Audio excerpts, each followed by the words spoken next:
Hello everyone, welcome to my channel. This is me Shiv Shakti 1111 और आज मैं एक वीडियो बनाने जा रही हूँ एंड आई होप कि ये वीडियो आपको आपकी इस जर्नी पर बहुत ज़्यादा हेल्प करेगी।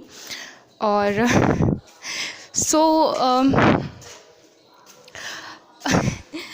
मैंने सोचा कि मैं अपने लाइफ से एक एग्ज़ाम्पल निकालूँ और आपको कुछ समझाने की कोशिश करूँ कि कैसे आप अपने अंदर के ब्लॉकेजेस को साफ़ करके हटा सकते हैं और डिटैचमेंट वाली स्टेज तक पहुँच सकते हैं, क्योंकि रियूनियन तभी पॉसिबल है जब आप डिटैचमेंट पे चली जाएंगी। So the thing is that कि हम ह्यूमन बीइंग्स में एक ऐसी फीलिंग है जो कि फीलिंग नहीं, एक ब्लॉकेज है जो कि कॉमन है। ये हर ह्यूमन बीइंग में होती ही होती है, ठीक है। और इस फीलिंग के कारण कई सारी चीज़ें हो जाती हैं, ठीक है। इस इमोशन के कारण ये है जेलसी वाली फीलिंग, ठीक है। सो ये जो जेलसी की जो फीलिंग है, जो भावना है, ये कोई अच्छी भावना नहीं है जिसे हम पाल पोस कर बड़ा करें अपने अंदर। ये एक ब्लॉकेज है, ये एक ब्लॉकेज है जिसे हमें हटाना है। तो हर किसी को ये मौका नहीं मिलता है कि वो अपने ऊपर काम करके जलन जैसी भावना को कम्प्लीटली इरेडिकेट कर सके, हटा सके, जड़ से हटा सके। हर किसी में ये नहीं है, पर हम जिनकी स्पिरिचुअल जर्नी चल रही होती है, हमें भगवान एक मौका देते हैं कि हम इनर वर्क करके अपने अंदर जितनी भी कमियां हैं, ब्लॉकेजेस है, उसे साफ़ कर दें। तो जलन भी एक ऐसा ब्लॉकेज है जो कि मुझे लगता है कि हमारे रूट चक्र में होता है, ठीक है। क्योंकि मुझे ऐसा लगता है कि जिसका रूट चक्र स्ट्रांग नहीं रहता है, वीक रहता है, उसी को जेलेसी की जो फीलिंग रहती है उस पर बहुत डोमिनेटिंग रहती है। तो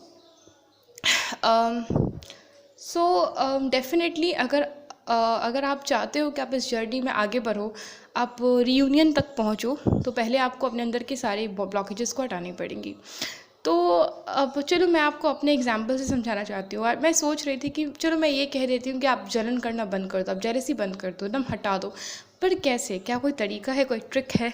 सो ट्रिक ओके, मैं आपको अपना एग्जांपल देकर समझाना चाहूँगी कि मैंने अपने लाइफ से ये जेलसी वाली डोमिनेटिंग फीलिंग को कैसे हटाया और कैसे आज मैंने इतना अच्छे से अपने ब्लॉकेज पर काम किया है कि चाहे सिचुएशन कैसा भी क्यों ना हो, कितना ही भड़काऊ क्यों ना हो, मुझे जेलिसी वाली फीलिंग को मैं आराम से कंट्रोल कर लेती हूँ और उल्टा उस फीलिंग को मैं किसी बहुत अच्छी जगह पे यूज़ कर लेती हूँ और अपना ग्रोथ कर लेती हूँ। सो बात यह है कि जब मैं अपने डीएम से नहीं मिली थी, तो उससे पहले डेफिनेटली मैं भी आप लोग की तरह एक नॉर्मल लड़की थी। तो मेरे अंदर जो जेलसी वाली जो फीलिंग थी वो बहुत ज़्यादा थी। मतलब मुझे जलन होता था। जैसे कि कोई मेरे सामने किसी और का या मेरी फ्रेंड का तारीफ़ कर रहा है या फिर मुझसे कंपैरिजन कर रहा है और ये कह रहा है कि वो मुझसे बेटर है। मतलब मैं ऐसी थी कि मैं अपने सामने किसी और का तारीफ़ बर्दाश्त नहीं कर पाती थी। मतलब अगर कोई भी किसी को मुझसे बेहतर बताता था, चाहे वो मेरे कितना करीबी क्यों ना हो, चाहे वो मेरी बेस्ट फ्रेंड ही क्यों ना हो, चाहे वो मेरे फैमिली मेम्बर्स ही क्यों ना हो, अगर कोई भी किसी को मुझसे बेहतर बताता था तो मुझे बहुत जेलसी फील होती थी। और या तो मैं उस इंसान के बारे में इतने सारे नेगेटिव पॉइंट्स गिनाने लगती थी कि सामने वाले को ये मानना पड़ता था कि नहीं, वो मुझसे ज़्यादा बेटर नहीं है।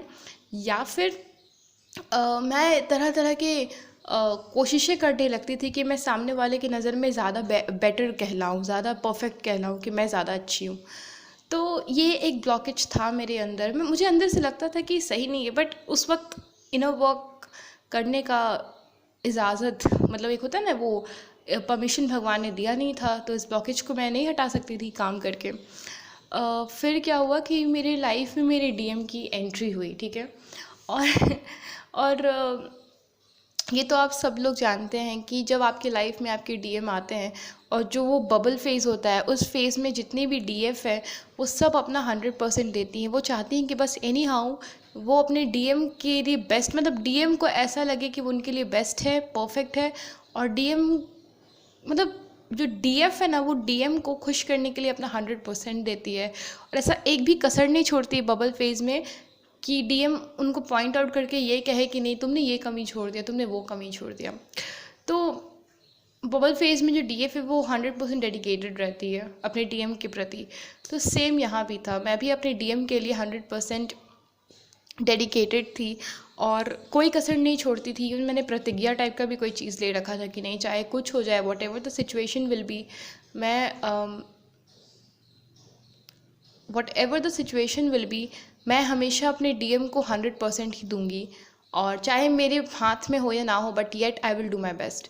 तो एक बार की बात है कि मैं अपने बबल फेज़ में थी। मेरा बबल फेज़ बहुत लंबा चला है, 6 साल का मेरा, 6 साल, 2011 से 2016, कितना हुआ, 5 साल ना, 5 साल मेरा बबल फेज़ चला है, और बहुत डीप, बहुत इंटेंस, बहुत ही क्या कहते हैं उसको,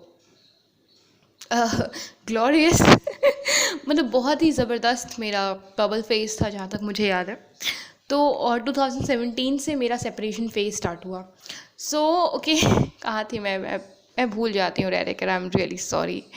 सो हाँ, तो मुझे अभी तक याद है कि मैं तो पूरा एकदम उसे, अपने डीएम को मैं सब कुछ अच्छा बना के, सब कुछ अच्छा कर के दे रही थी।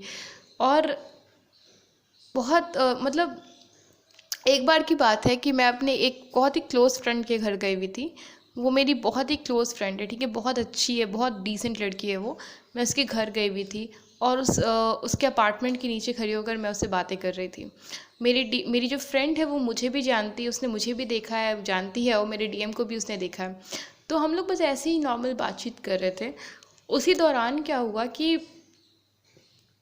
मेरी जो फ्रेंड है ना, नहीं सॉरी, मैंने अपने फ्रेंड से ऐसे ही बस पूछ दिया कि अच्छा तुम बताओ, तुमने मुझे भी देखा है, तुमने मेरे डीएम को भी देखा है, तो आखिर तुमको हम दोनों में से दिखने में ज़्यादा बेटर कौन लगता है या लगती है। तो वो 2 मिनट के लिए रुकी, उसने थोड़ा सा सोचा, फिर उसने आंसर दिया, तुम्हारा डीएम। उसने कहा कि नहीं, वो तुमसे ज़्यादा अच्छा दिखता है। वाई? क्योंकि वो फेयर, तुमसे ज़्यादा गोरा है, तुमसे ज़्यादा अच्छा लगता है। सो उस वक्त जब उसने ये चीज़ कहा, आई वॉज स्माइलिंग, मैं ऐसा दिखा रही थी कि मुझे बहुत अच्छा लग रहा है कि तुमने मेरे डीएम की तारीफ़ की, मुझे बहुत अच्छा लग रहा है। लेकिन कहीं ना कहीं मेरे अंदर जो एक कीड़ा था ना, कि कोई अगर मेरे सामने किसी और को मुझसे बेहतर बताएगा तो मुझे जेलसी वाली फीलिंग होगी। मैं कोशिश करूँगी कि मैं उससे बेहतर बनकर उनके सामने बनूं। मतलब ये जो मेरे अंदर जो फीलिंग थी, ये उस वक्त भी मेरे अंदर एकदम कीड़े की तरह क्रेविंग मार रहा था। पर मैं कोशिश कर रही थी अपने फ्रेंड के सामने, मैं पूरा कोशिश कर रही थी कि नहीं, कंट्रोल करो प्लीज़, इस चीज़ को एक्सेप्ट करो कि वो तुमसे बेटर है, और तुम भी अप्रिशिएट करो, दिल से अप्रिशिएट करो। लेकिन ये हो नहीं पा रहा था, क्योंकि मेरे अंदर तो वो ब्लॉकेज था ना, जेलसी वाला। तो अपनी फ्रेंड के सामने तो मैंने अच्छा से हंसा, हाँ में हाँ मिला दिया। अंदर से तो मुझे बहुत कस के चोट लग गया था कि मुझसे ज़्यादा बेहतर, मुझसे ज़्यादा सुंदर। सीरियसली बहुत ज़्यादा जेलसी हो रही थी अंदर ही अंदर। फिर क्या हुआ कि मैं अपनी फ्रेंड से मिली और मैं अपने घर वापस आ गई, ठीक है।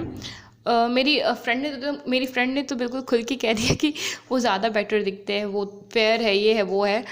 मुझे सच में बहुत बुरा लगा था। लेकिन हुआ क्या, फिर मैं जब अपनी फ्रेंड से मिली, उसके बाद मैं घर वापस आ गई। और घर आने के बाद मैं ऐसी बैठी हुई थी, सोच रही थी। मुझे बहुत ज़्यादा पछतावा हो रहा था, बहुत ज़्यादा रिग्रेट हो रहा था, बहुत ज़्यादा पछतावा हो रहा था खुद पर, कि सच में मुझे बहुत ज़्यादा बुरा लग रहा था अपने आप पर कि मैंने तो खुद से वादा किया था कि चाहे कुछ हो जाए, मैं अपने डीएम के लिए 100% डेडिकेटेड रहूँगी और अनकंडीशनली उसको रिस्पेक्ट दूँगी, हर चीज़ दूँगी, लव दूँगी।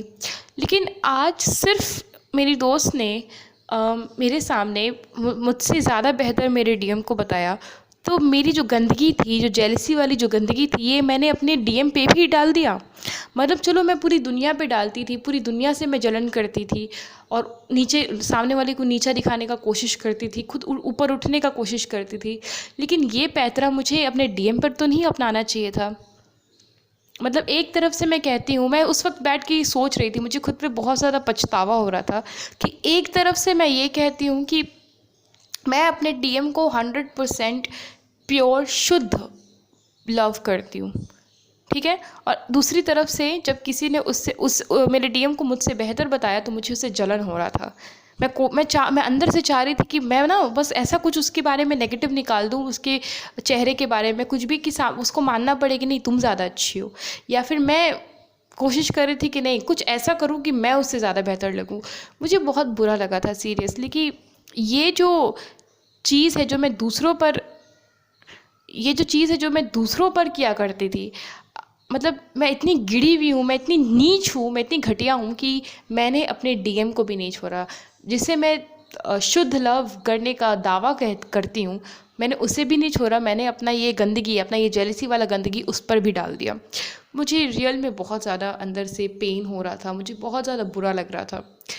और मैं बहुत सोचा, मतलब मैंने बहुत सोचा, मतलब मैं अगर कुछ भी कर रही थी, मैं खाना खा रही थी, कुछ भी कर रही थी, मेरे दिमाग में यही चीज़ चल रहा था। मुझे ऐसा लग रहा था ना कि मुझसे बहुत बड़ा पाप हो गया है, मैंने बहुत बड़ी गलती कर दी है। मुझे खुद पे बहुत ज़्यादा पछतावा हो रहा था। पता मुझे कैसी फीलिंग आ रही थी, जैसे कि मान लो आप एग्ज़ाम देने गए, नहीं आपका कोई बहुत बड़ा एग्ज़ाम है, ठीक है, और आपने अपने एग्ज़ाम के लिए पूरी प्रिपरेशन कर ली है, और आपने एकदम ठान लिया है कि इस बार एनी हाउ 90% से तो कम लाना ही नहीं है। लेकिन आपने अब आपकी एक कमज़ोरी ने आपके पूरे एग्ज़ाम को क्या कर दिया, बर्बाद कर दिया। आपकी अच्छा, आपको वो मूवी याद है छिछोरे में कैसे उसका वो सुशांत सिंह राजपूत का एक दोस्त था जो कि बहुत ज़्यादा दारू पीता था, उसका नाम शायद बेवरा था, है ना। तो आपको याद है बेवरा जो था वो कितना मेहनत कर रहा था कि वो चेस की कंपटीशन को जीतेगा, चेस की कंपटीशन को जीतेगा। लेकिन उसकी एक कमज़ोरी ने, जो कि था ड्रिंक करने की कमज़ोरी ने, कैसे सुशांत सिंह राजपूत को चेस का कंपटीशन हरवा दिया था। तो ठीक उसी तरीके से मुझे ऐसा लग रहा था कि मैंने कितना मेहनत किया, कितने कस्में खाए कि I will be the best version of my self for him. लेकिन सिर्फ एक गंदगी ने, मतलब मेरे मन में एक जो गंदगी आया, जेलसी का गंदगी, इसके कारण मैं कहीं ना कहीं, मेरा जो ये लव है ये अशुद्ध हो चुका है, मैं अशुद्ध हो चुकी है, लव अशुद्ध हो चुका है। मैंने बहुत सोचा, फिर एंड में मैं एक कंक्लूजन पर आई, और मैंने एक फ़ैसला लिया, और ये फ़ैसला मैंने दिल से लिया, ठीक है, क्योंकि वाकई में मेरे आत्मा को ठेस पहुंच गया था। आपको तो हमेशा पता है कि ट्विन फ्लेम्स में इतनी टेंडेंसी होती है कि वो आपके आत्मा को शॉक दे सकते हैं, और आपके आत्मा को शॉक देकर आपके लाइफ में बहुत बड़ा चेंज ला सकते हैं। ठीक वही काम उस वक्त भी ट्विन फ्लेम ने मेरे लाइफ में किया। मेरे आत्मा को सच में बहुत ज़्यादा ठेस पहुंच गया था, और मैं सोचने पर मजबूर हो गई थी। तब फाइनली मैंने एक कंक्लूजन निकाला, और मैंने ये सोचा, डिसीजन लिया, और दिल से डिसीजन लिया, दिखावे में डिसीजन नहीं लिया। मैंने डिसीजन लिया कि अब चाहे कुछ हो जाए, आज मुझे जेलसी हो गई, आज मैं उससे जेलस हो गई सो हो गई, लेकिन आइंदा लाइफ में चाहे कोई उससे मुझसे बेस्ट बताए, चाहे उससे मुझसे 1000 गुना बढ़िया बताए, मेरे और उसके बीच का, मतलब चाहे कोई भी उसकी कितनी भी तारीफ़ क्यों ना करे, चाहे कोई भी मुझे उससे कितना ही डाउन क्यों ना बताए, चाहे कोई भी मेरी कमियां निकाल कर, हज़ारों कमियां निकाल दे और उसे मुझसे बेहतर बताए, मैं अब कभी भी ये जेलसी वाली जो गंदी फीलिंग थी उसे अपने और अपने डीएम के बीच में नहीं आने दूंगी। मैंने ये कसम खाया था, और ये कसम मैंने दिल से खाया था, क्योंकि मेरे आत्मा को उस इवेंट ने ठेस पहुंचा दिया था, शॉक पहुंचा दिया था। मैंने बिल्कुल दिल से कसम खाया था कि अब चाहे कुछ भी हो जाए, चाहे सिचुएशन जैसा भी हो, अब जो है मैं कभी भी अपने डीएम और मेरे बीच में ये जलन वाली गंदी फीलिंग नहीं आने दूंगी। जब लोग उसकी तारीफ़ें करेंगे, जब लोग उसे मुझसे कई गुना बेहतर बताएंगे, जब लोग मेरी कमियां पे कमियां गिनाएंगे और उसकी अच्छाइयां मेरे सामने रखेंगे भर के, चाहे कुछ हो जाए, मैं शुद्ध दिल से, मतलब दिखावा में नहीं कि मेरे दिल में गंदगी है लेकिन मैं दिखावा में बहुत तारीफ़ करूँ, नहीं, मैं शुद्ध दिल से, शुद्ध मन से उसकी तारीफ़ों में हाँ मिलाऊंगी। शुद्ध मन से, शुद्ध दिल से मैं उसकी तारीफ़ों में हाँ मिलाऊंगी। और अगर कोई मेरी कमियां गिनाएगा, अगर वाकई मेरे अंदर कमी होगा तो उसे एक्सेप्ट भी करूंगी, और अगर बदल सकी तो बदलने की भी कोशिश करूंगी। और चाहे बस कुछ हो जाए मेरे और मेरे डीएम के बीच में, अब ये जलन वाली फीलिंग मैं मरते दम तक आने नहीं दूंगी। मैंने कसम खाया था कि मैं उससे शुद्ध दिल से प्यार करती हूँ, और मरते दम तक शुद्ध दिल से ही करूँगी। मुझे अभी तक याद है कि उस इंसिडेंट के बाद से ऐसे कई मौके आए जब लोगों ने उसकी मेरे बीच में कंपैरिजन्स किए। इनफैक्ट बहुत बार ऐसा हुआ है कि जब उसकी फ़ोटोज़ मैंने किसी को दिखाई अपनी फ्रेंड को, तो मेरी फ्रेंड ने क्वेश्चन कर दिया कि मतलब क्या ये तुमको वाकई में पसंद करता है, क्योंकि उनकी नज़र में है कि वो बहुत ज़्यादा हैंडसम है और तुम उसके सामने लो हो। तो मेरी फ्रेंड लोग मेरी सारी फ्रेंड नहीं, वैसे कुछ फ्रेंड्स को मैं ही ज़्यादा अच्छी लगती हूँ, लेकिन कुछ फ्रेंड्स मुझसे ऐसे बोल देती थी कि यार क्या ये वाकई में तुमको पसंद करता है। उन्हें लगता है कि मैं उसके लायक नहीं हूँ। लेकिन क्योंकि मैंने कसम खा रखा था कि चाहे कुछ हो जाए मैं जेलसी नहीं आने दूंगी हम दोनों के बीच में। मुझे अभी तक याद है कि जब लोग उसकी तारीफ़ें करते थे मेरे सामने, तो मैं और ज़्यादा तारीफ़ें करती थी, और दिखावा में नहीं, दिल से तारीफ़ें करती थी। जब लोग जब लोग मतलब उसके और मेरे बीच में कंपैरिजन करके मेरी कमियां निकालते थे, तो मैं उस कमियों को एक्सेप्ट करती थी अगर वो मेरे अंदर होती थी तो, और अगर वो कमियां बदलने लायक होती थी तो मैं उस पर काम भी करने का कोशिश करती थी। लेकिन कभी भी मैं अपने डीएम को नीचा नहीं दिखाती थी। कभी भी मैं मतलब जो चीज़ें मैं पहले क्या करती थी, बिल्कुल भी नहीं। मैं डीएम की तारीफ़ में और हाँ में हाँ मिलाती थी और दिल से उसकी तारीफ़ें करती थी। और जैसे मैं पहले करती थी ना कि नहीं, सामने वाले की कमियां गिना दो या फिर अपने आप को उससे बेटर शो करो, बिल्कुल भी नहीं। ना मैं अपने आप को उससे बेटर शो करने की कोशिश करती थी, और ना ही तो मैं उसकी कभी कमियां गिनाती थी, क्योंकि मुझे कभी अपने डीएम में कोई कमी लगी ही नहीं। तो मुझे अभी तक याद है ये चीज़ मेरे अंदर इतना अच्छे से मैंने प्रैक्टिस करना शुरू किया था। ऐसे बहुत मौके आए जब मुझे वैसे सिचुएशन से गुजरना पड़ा जहाँ पर मैं जेलस फील कर सकती थी अपने ट्विन फ्लेम से, लेकिन मैंने फूटी कौड़ी जेलसी फील नहीं की। उल्टा सच्चे दिल से उसे अप्रिशिएट किया और आगे बढ़ने दिया और ख़ुद का भी ग्रोथ किया। मुझे अभी तक याद है कि सालों साल बीत गए, ठीक है, सालों साल बीत गए। ये जो 6 साल, जो 5 साल था हम लोग का बबल फेज़, 5 साल का बबल फेज़, ये 5 साल के बबल फेज़ में मैंने अपने जेलसी वाली ब्लॉकेज को लगभग हटा दिया था। और एक सबसे अमेजिंग चीज़ बताऊं कि पहले तो ये स्टार्टिंग तो मैंने अपने डीएम से किया था कि मैं उससे नहीं जलन करूंगी, लेकिन ये प्रैक्टिस करते करते मेरे अंदर से ये ब्लॉकेज कम्प्लीटली हट गया। अब क्या हुआ ना कि अब सिर्फ डीएम ही नहीं, अब कोई अगर मेरे सामने किसी और की भी तारीफ़ें करता था या फिर कोई कंपटीशन लगाता था, तब भी मैं इस जेलसी वाली फीलिंग को कंट्रोल कर लेती थी और उल्टा सामने वालों का सच्चे दिल से तारीफ़ करती थी। सीरियसली ये चीज़ पे मैंने इतना ज़्यादा कंट्रोल कर लिया था। जहाँ स्टार्टिंग मैंने डीएम से किया था कि मैं उससे नहीं जेलसी करूँगी, लेकिन बाद में मैंने इतने अच्छे से इस चीज़ को प्रैक्टिस कर लिया था कि मेरे सामने किसी की भी तारीफ़ कर लीजिए, किसी की भी मुझसे बेहतर बता दीजिए, मेरी 100 कमियां गिना दीजिए, मैं दिल से उस इंसान की और ज़्यादा तारीफ़ करूँगी और अपनी कमियों को एक्सेप्ट करके उस पर काम करूँगी, ना कि सामने वाले को नीचे गिराने की कोशिश करूँगी। तो मतलब मेरे डीएम ने मुझे सिखाया जलन वाले ब्लॉकेज को हटाना इनडायरेक्टली। अपने डीएम के प्रति अनकंडीशनल होते होते, अपने डीएम के प्रति शुद्ध होते होते मैंने अपने अंदर के इस ब्लॉकेज को कम्प्लीटली पूरी दुनिया के लिए हटा दिया। और आज मैं बताती हूँ, आज के टाइम में अब तो बबल फेज़ भी हम लोग का ख़त्म हो गया, अब सेपरेशन फेज़ चल रहा है 2017 से। मुझे अभी तक पता है कि मतलब अब जो मैं हूँ, अब आप मेरे सामने किसी की भी कंपैरिजन कर लो, कितना भी आप मुझे मेरी कमियां गिना दो, आप कितना भी मुझे लो फील करा दो, आप कितना भी मेरे सामने मुझसे कंपेयर कर के किसी और को बेटर बताओ, मैं अब मतलब मैंने अपने इस जेलसी वाली फीलिंग पर इस कदर कंट्रोल पा लिया है, इस ब्लॉकेज को मैंने इस कदर हटा दिया है अपने अंदर से कि मतलब मैं सामने वाले का और ज़्यादा तारीफ़ करती हूँ और दिखावे में नहीं करती हूँ, मैं दिल से करती हूँ। और एक्सक्यूज़ मी, मैं सामने वाले का और ज़्यादा दिल से तारीफ़ करती हूँ, दिखावे में तारीफ़ नहीं करती हूँ, बहुत ज़्यादा दिल से तारीफ़ करती हूँ। और अगर मेरे में कोई कमियाँ हैं तो उसे ख़त्म करने की भी पूरी तरीके से कोशिश करती हूँ।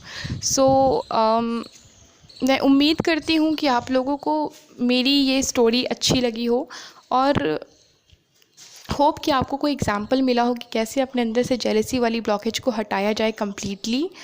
और उम्मीद करती हूँ कि आप भी अच्छे से कर पाएंगे। तो इस कहानी का कंक्लूजन क्या है, मोरल क्या है?